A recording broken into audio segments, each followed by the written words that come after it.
ঘরের সামনে আসবা, আমার সাথে তুমি মুলাকাত করবা। আল্লাহ তাআলা চাইলে কি না পারে?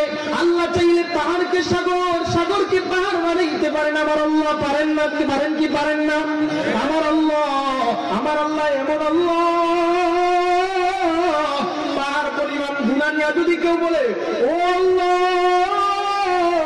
সারাটা জীবন গুনাহ করছি মালিক, শয়তানের দুকায় পড়ে গুনাহ করেছি আল্লাহ,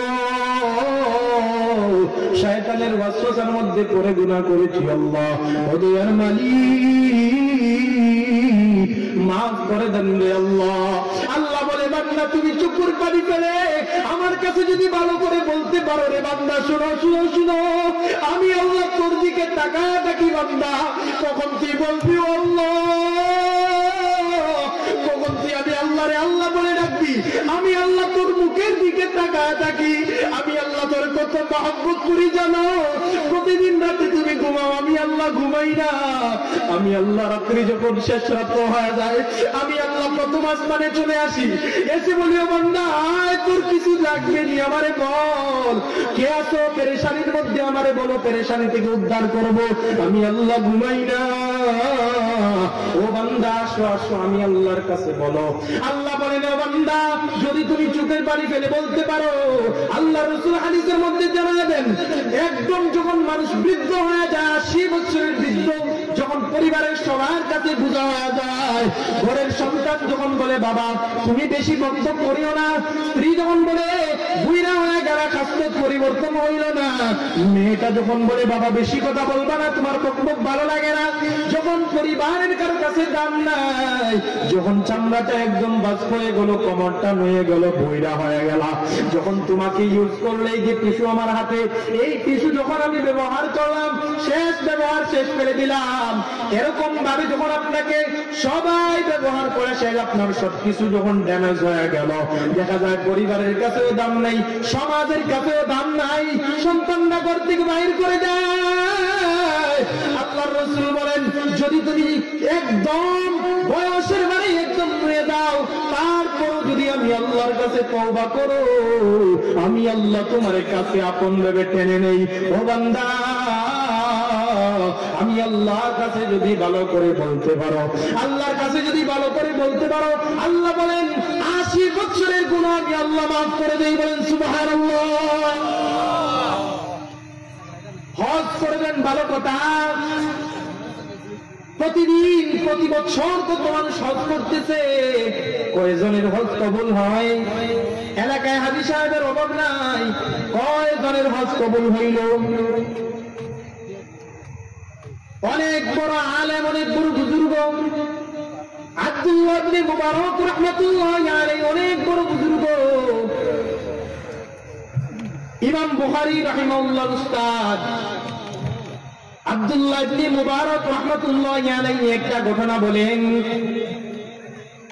আল্লাহর ঘরের সাথে সাক্ষাৎ, আল্লাহর সাথে মুলাকাত, প্রত্যেক বছর উনি 1000 মানুষকে উনার টাকা দিয়া 1000 মানুষকে হজ করাইতেন, প্রত্যেক বছর 1000 মানুষকে নিয়ে হজে যাইতেন। আব্দুল্লাহ ইবনে মুবারক রাহমাতুল্লাহি আলাইহি বলেন আমি হজের মৌসুম আসলো, 1000 হাজী সাহেবদেরকে নিয়ে হজের মধ্যে গেলাম। হজের মধ্যে যাওয়ার পরে সব কিছু ঠিকঠাক হয়ে গেল, হজের সবকিছু শেষ, বাড়িতে রওনা দিব। এমন অবস্থায় আব্দুল্লাহ ইবনে মুবারক রাহমাতুল্লাহি আলাইহি বললেন কে আছো যাও, কার কার জন্য হাদিয়া নিবা, যাও তোমার যার জন্য হাদিয়া নিবা, যা মনে চায় নেও, কোনো সমস্যা নাই, সবার টাকা পরিশোধ করব আমি একলা। এই কথা বলে আব্দুল্লাহ ইবনে মুবারক রাহমাতুল্লাহি আলাইহি আব্দুল্লাহ ইবনে মুবারক রাহমাতুল্লাহি আলাইহি ঘুমায় গেলেন। ঘুমের মধ্যে দেখেন স্বপ্নে দুইজন ফেরেশতা, একজন মাথার পাশে বসে আছে, একজন পায়ের পাশে বসে আছে, একজন আরেকজনের সাথে কথা বলতেছে। তারা কি আলোচনা করে? একজন আরেকজনকে বলে এই বছর যারা হজ করলো এদের মধ্যে কয়জন হজ কবুল হয়েছে? মাথার দিকের জন পায়ের জনকে জিজ্ঞেস করে ভাই এই বছর তো অনেক মানুষই হজ করলো, কয়জন আর হজ কবুল হয়েছে? পায়েরজন বলে ভাই একজন আর হজ কবুল হয় না। বলে কি বলো এটা? এত লক্ষ লক্ষ হাজি সাহেব হজ করলো, একজন আর হজ কবুল হয় নাই? বলে না, একজন আর হজ কবুল হয় নাই। তো হজ কবুল হয় নাই, কিন্তু আল্লাহর প্রিয় বান্দা আছেন, আল্লাহর প্রিয় বান্দা আছেন সিরিয়ার আব্দুল্লাহ বিন মুআফফাক, ওনার উসিলায় আল্লাহ তাআলা সবার হজ কবুল করে নিয়েছেন। বলেন সুবহানাল্লাহ। বলে এই বছর কয়জন হজ করেছে? বলে 6 লক্ষ হাজি হজ করেছে। 6 লক্ষ হাজির হজ কবুল হয় নাই। বলে কার উসিলায় হজ কবুল হইল? বলে সিরিয়ার আব্দুল্লাহ বিন মুআফফাক নামে এক ব্যক্তি আছে, ওই ব্যক্তির উসিলায় আল্লাহ তাআলা 6 লক্ষ হাজির হজ কবুল করে নিয়েছেন। সুবহানাল্লাহ। এই কথা শোনার পরে আব্দুল্লাহ ইবনে মুবারক বলেন, আমার ঘুম সাথে সাথে ভেঙে গেল, আমি পেরেশান হয়ে গেলাম। আমি আব্দুল্লাহ ইবনে মুবারক সারাটা জিন্দেগি হাদিস পড়াই আমার একটাই কাজ হাদিস পড়ানো। আমার হজ পর্যন্ত কবুল হয় নাই, 6 লক্ষ হাজির হজ কবুল হয় নাই। এক ব্যক্তির উসিলায় হজ কবুল হইল, সিরিয়ার আব্দুল্লাহ বিন মুআফফাকের উসিলায় আল্লাহ হজ কবুল করলেন। এই আব্দুল্লাহ বিন মুআফফাককে আমাকে দেখতে হবে, আমি বাড়িতে যাব না, বাড়িতে আমি যাব না, আমাকে ওই আব্দুল্লাহ বিন মুআফফাকের সাথে সাক্ষাৎ করতে হবে। না না না, আমি ইরাকে আর যাব না, আমাকে যেতে হবে সিরিয়ায়, আব্দুল্লাহ বিন মুআফফাকের সাথে সাক্ষাৎ করতে হবে। এই বলে আব্দুল্লাহ বিন মুবারক রাহমাতুল্লাহি আলাইহি সবাইকে বললেন, হাজিদেরকে একত্রিত করে বললেন, যাও যাও যাও, আমি ইরাকে আর যাব না, আমি চলে যাব সিরিয়ায়। সবাইকে বিদায় করে আব্দুল্লাহ বিন মুবারক রাহমাতুল্লাহি আলাইহি সিরিয়ার উদ্দেশ্যে রওনা হয়ে গেলেন। সিরিয়ায় যাওয়ার পরে কারো কাছে স্বপ্নের কথা বলেন না, ওনার অনেক ছাত্র সিরিয়ায় আছে, প্রত্যেককে জিজ্ঞেস করেন, ভাই তুমি কি আব্দুল্লাহ বিন মুআফফাককে কি তুমি চিনো? আব্দুল্লাহ বিন মুআফফাককে কি তুমি চিনো? কেউই চিনে না, কেউ চিনে না। একদিন যায়, 2 দিন যায়, অনেক দিন অতিবাহিত হয়ে গেল। একদিন এক বৃদ্ধকে জিজ্ঞেস করলেন, ভাই তুমি কি আব্দুল্লাহ বিন মুআফফাক নামে কাউকে চিনো? ওই বৃদ্ধ বলে, হ্যাঁ হ্যাঁ হ্যাঁ হুজুর, আমি আব্দুল্লাহ বিন মুআফফাককে চিনি। আব্দুল্লাহ বিন মুবারক রাহমাতুল্লাহি আলাইহি বলেন, আমি যখন এই কথাটা শুনলাম যে আমি আব্দুল্লাহ বিন মুআফফাককে চিনি, তখন আমার চোখ দিয়ে টকটক করে পানি পড়তে লাগলো। আল্লাহ আজকে এমন ব্যক্তির সাথে সাক্ষাৎ করাইবে যে ব্যক্তির উসিলায় আল্লাহ 6 লক্ষ হাজির হজ কবুল করেছে। আল্লাহ আজকে এমন ব্যক্তির সাথে সাক্ষাৎ করাইবে, আমি আনন্দে আমার চোখ দ্বারা অশ্রু চলে আসলো, টপ টপ করে পানি পড়তে লাগলো।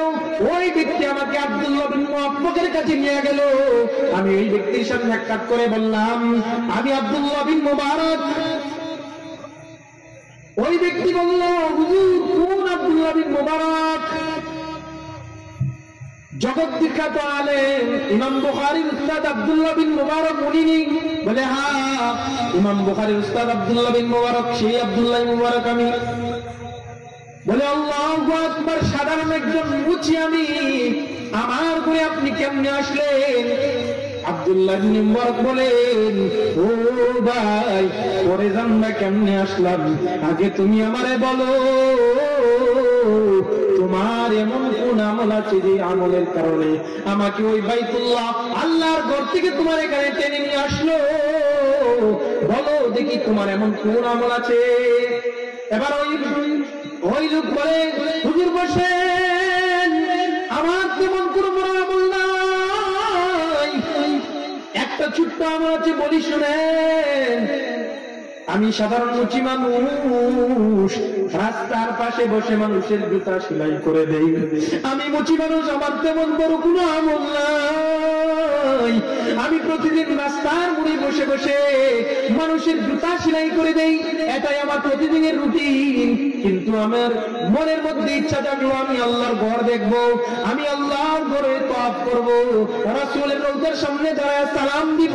এজন্য আমি দিনে আগে কাজ করতাম, এজন্য আমি দিনে কাজ করার সাথে সাথে রাত্রেও কাজ আরম্ভ করে দিলাম, পার্ট টাইম কাজ আরম্ভ করে দিলাম। আমি ওই যে ইনকাম করি, যে টাকা রুজি করি, ওই টাকার মধ্যে থেকে কিছু টাকা পরিবারে খরচ করি, আর বাকি টাকাগুলো আমি একটা ব্যাংকে জমায় রাখি, যাতে আমি হজ করতে পারি। এরকম করে অনেক দিন যখন হয়ে গেল, আমার হজের মৌসুমও চলে আসলো, হজে যাওয়ার টাকাও আমার রেডি হয়ে গেল। পরের দিন আমি যাত্রা শুরু করব। রাতের বেলা অনেক দেরি করে ঘরের মধ্যে যখন গেলাম, ঘরের মধ্যে যাওয়ার পরে আমার স্ত্রীকে যখন বললাম, স্ত্রী শোনো, কালকে আমি হজে চলে যাব। স্ত্রী বলে, স্বামী আপনি তো আমাকে এখানে যে চলে যাবেন, তবে আজকে আমার বড় মন চায় একটু গোশত খাওয়ার, একটু গোশত খাওয়ার আমার মন চায়।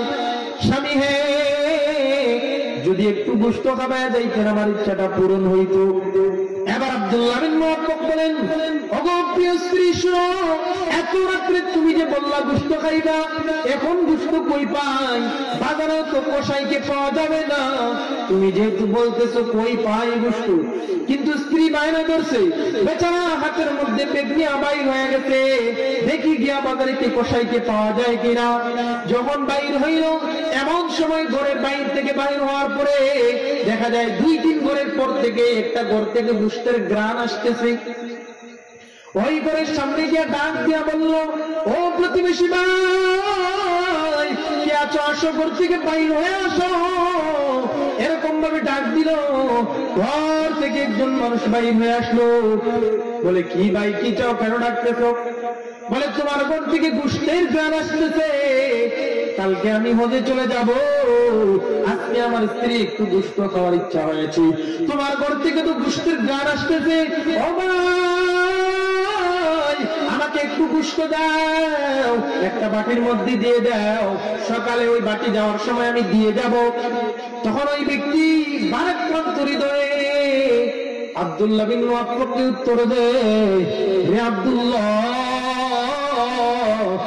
ওই গোশত আমার জন্য হালাল বলেও তোমার জন্য হালাল না। ওই গোশত যদিও আমার জন্য হালাল, ওই গোশত তোমার জন্য হালাল না। এই উত্তর শোনার পরে আব্দুল্লাহ বিন মুআফফাক বলে, ও আল্লাহর বান্দা, কেন কেন কেন এমন কথা কেন বলতেছো?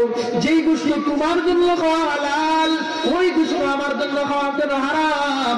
তুমিও মুসলমান, আমিও মুসলমান, অতএব তোমার জন্য যেই গোশত খাওয়া হালাল, আমার জন্য তো ওই গোশত হালাল হওয়ার কথা, কিন্তু তুমি বলতেছো তোমার জন্য যেই গোশত হালাল, ওইটা আমার জন্য হারাম, বুঝলাম না। এবার ওই ব্যক্তি বলে, ভাই যাও যাও যাও, বারবার আমাকে এক কথা বলিও না, কেন হারাম ওইটা তোমাকে বলা যাবে না। কিন্তু বিন মুআফফাক নাচুর বান্দা, না না বলতে হবে, তোমার জন্য যেটা হালাল আমার জন্য কেন হারাম?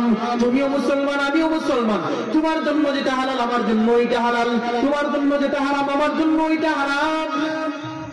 এভাবে যখন বারবার পিরাপিরি করতেছে, তখন ওই ব্যক্তি বলল, ভাই আজকে 3 দিন যাবৎ হায়াতে আমার ঘরের মধ্যে কোনো খানা নাই, 3 দিন যাবৎ কোনো কাজ কাম নাই, আমার কয়েকটা সন্তান আছে, 3 দিন যাবৎ কোনো কিছু খায় না। আজকে বিকাল বেলা যদি অতিবাহিত হইত, তাহলে আমার ঘর থেকে একসাথে কয়েকটা লাশ বাইর হইত। যখন আমি এই অবস্থা দেখলাম, আমি গেলাম কাজ বুঝার জন্য, কোনো কাজ পাইলাম না। আল্লাহ এমন অবস্থায় রেখেছে, কারো কাছে হাতও পাততে পারি না। রাস্তা দিয়ে ফেরার সময় দেখলাম একটা গাধা মরে পড়ে আছে, আমি ওই গাধার গোশত কেটে নিয়ে আসলাম, ওই গাধার গোশত কেটে নিয়ে আইসাম, রান্না করে সন্তানদেরকে খাওয়াইতেছি। অতএব ওইটা আমার জন্য হালাল বলেও তোমার জন্য ওইটা হালাল না। বিন মুআফফাক বলে, যখন আমি ওই কথাটা শুনলাম, যখন আমার কানের মধ্যে ওই আওয়াজ আসলো যে আমার জন্য যেটা হালাল তোমার জন্য ওইটা হারাম, কেন জবাব যখন শুনলাম, আমার অস্থির হয়ে গেলাম। আমার স্ত্রী যে গোশত খাওয়ার কথা বলছে ওইটা ভুলে গেছি। আমি বললাম না না না, ওই গোশত মরা গোশত আর তোমার সন্তানদেরকে খাওয়াও না, ওই গোশত তুমি আর খাও না, একটু দাঁড়াও আমি ঘর থেকে আসতেছি। বলে হুজুর আমি মুসলিম মানুষ।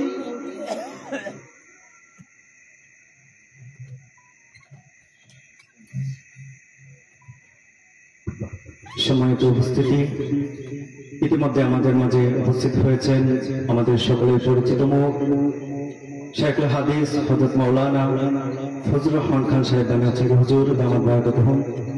অল্প কিছুক্ষণের ভিতরেই উনি আসবেন এবং বয়ান করবেন। তাই আমি আবারও অত্র এলাকার যুবক ভাই এবং সর্বস্তরের মুসলিম জনতাকে উদ্দেশ্য করে বলছি, যারা এখনো বাড়িতে অবস্থান করছেন কিংবা বাজার হাটে অযথা ঘোরাফেরা করছেন, আসুন মাহফিলে বসুন, মাহফিলের সৌন্দর্য বজায় রাখুন এবং দিনই আলোচনা শুনুন। হতে পারে আজকের এই আলোচনা আমাদের জন্য নাজাতের ওসিলা হয়ে যাবে।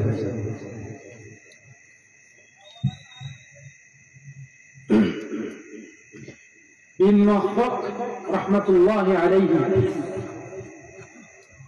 আব্দুল্লাহ বিন মুআফফাক ঘরের মধ্যে গেলেন। ঘরের মধ্যে যাওয়ার পরে মুঠি মানুষ পরে আর কি বা থাকবে, রুটি ছিল যাও ছিল ওগুলো নিয়ে চলে আসলেন।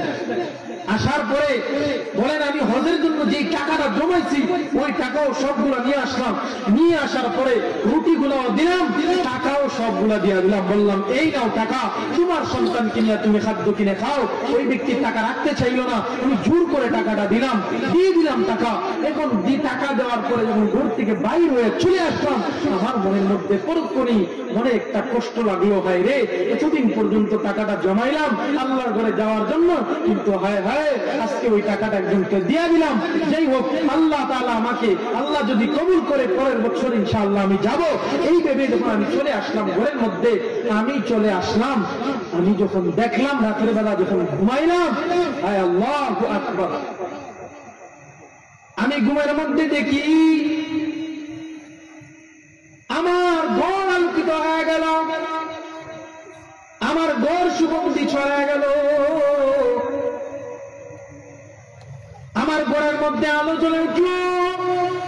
আমি তাকে দেখি সরকারে দো আলম নবী মুহাম্মদুর রাসূলুল্লাহ সাল্লাল্লাহু আলাইহি ওয়াসাল্লাম আমার শব্দের মধ্যে হাজির। সুবহানাল্লাহ, একটু জোরে বলেন। আমি দেখলাম আমার ঘরটা আলোকিত হয়ে গেল। আল্লাহর রাসূল আমাকে বলেন আজকে তুমি যে কুরবানিটা করলে, আমার একজন উম্মতের খবর নিতে গিয়া তোমার এতদিনের ইচ্ছাকে তুমি কুরবানি করলা। তোমার এই কুরবানির উসিলায় আল্লাহ তাআলা তোমার প্রতি এত খুশি হয়ে গেল, এত খুশি হয়ে গেল, আল্লাহ তাআলা তোমার উসিলায় 6 লক্ষ হাজির হজ কবুল করে নিয়েছে। 6 লক্ষ হাজি একজনের হজ কবুল হয় নাই, তোমার এই ত্যাগের উসিলায়, কুরবানির উসিলায় আল্লাহ তাআলা 6 লক্ষ হাজির হজ কবুল করে নিয়েছে। হুজুর পরের দিন যখন আমি ঘুম থেকে উঠে ঘরের মধ্যে বসা, আমি রাস্তায় যখন বাইর হইলাম, হাজিরা হজ থেকে আসে।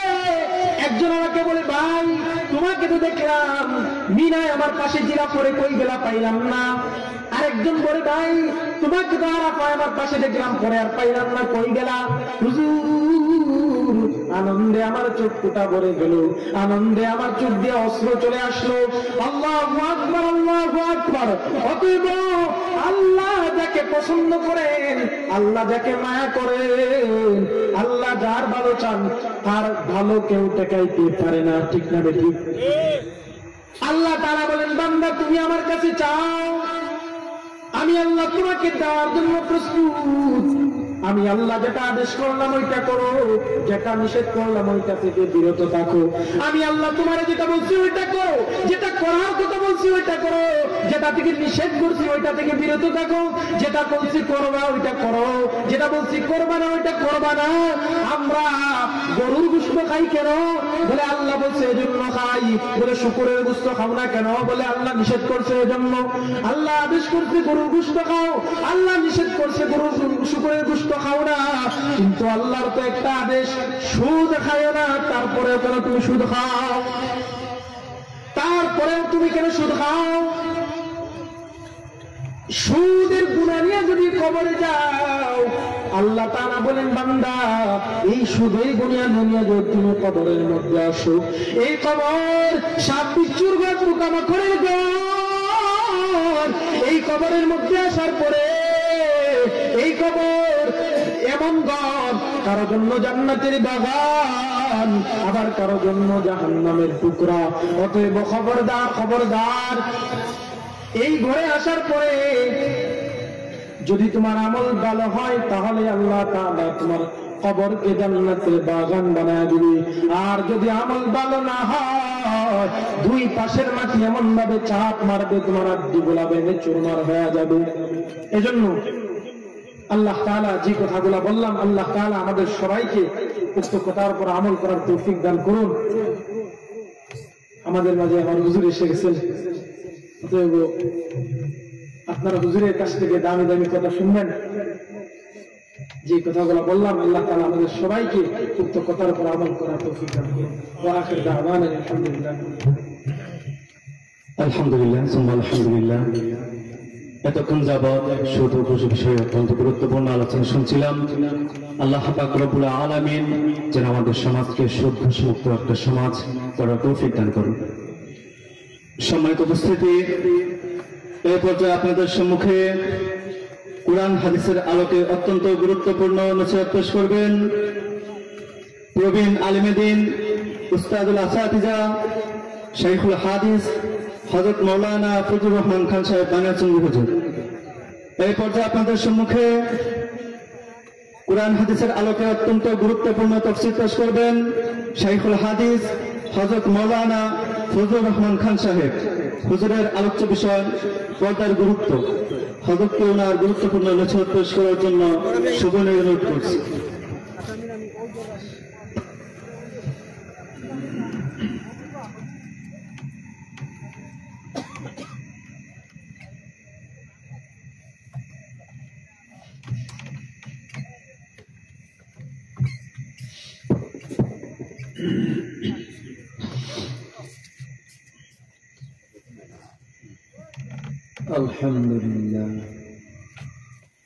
الحمد لله نحمده ونستعينه ونستغفره ونؤمن به ونتوكل عليه ونعوذ بالله من شرور أنفسنا